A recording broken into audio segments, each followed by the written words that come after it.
Hi, William. In addition to your bachelor's degree in music, you also have a postgraduate diploma in singing from the prestigious Guildhall School of Music in London.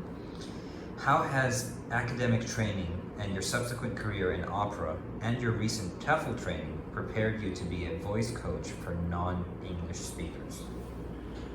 Right, well, I've been very lucky over the years to perform with a lot of really extraordinary people like Dionne Warwick, and I remember performing in Vegas with Air Supply. So these are like people that you don't normally think of with opera. It was kind of like crossing over. And when I was in the Celtic Tenors group, singing around the world, we had a record deal with EMI Classics. I just encountered this world of entertainment really, where there weren't so many different categories of music, and I'd been trained very classically to think very classically, and this really opened up my eyes. And then when I studied for the TEFL course, I really began to analyze how I produce words in English, and it's a very particular way. It's a very particular way of singing in English, and I think people if it's not their first language, it's something that they have to really look into closely, because you can just tell those little nuances when someone hasn't got the word exactly right.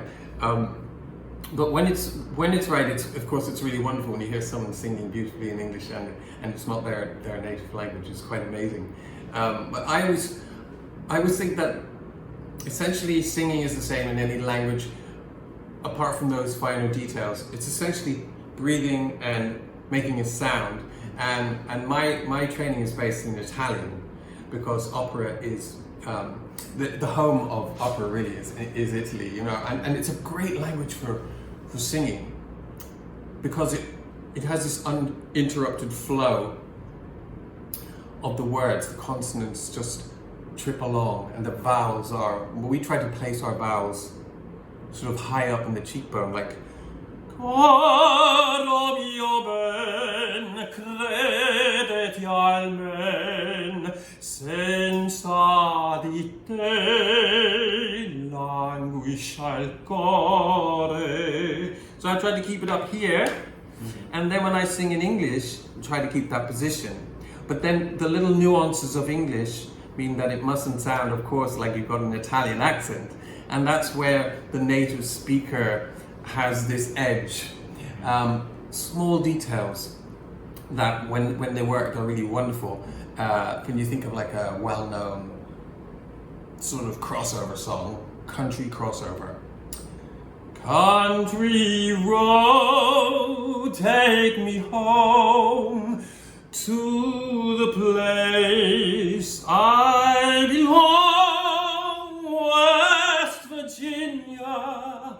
When you say West Virginia, not all the syllables are the same. There's a real, almost conversational way of saying it. And that's something that students need to spend time working on. And when it starts to come together, it's really great to see. I love to see that in my students. Thank you, William. Sure, thank you.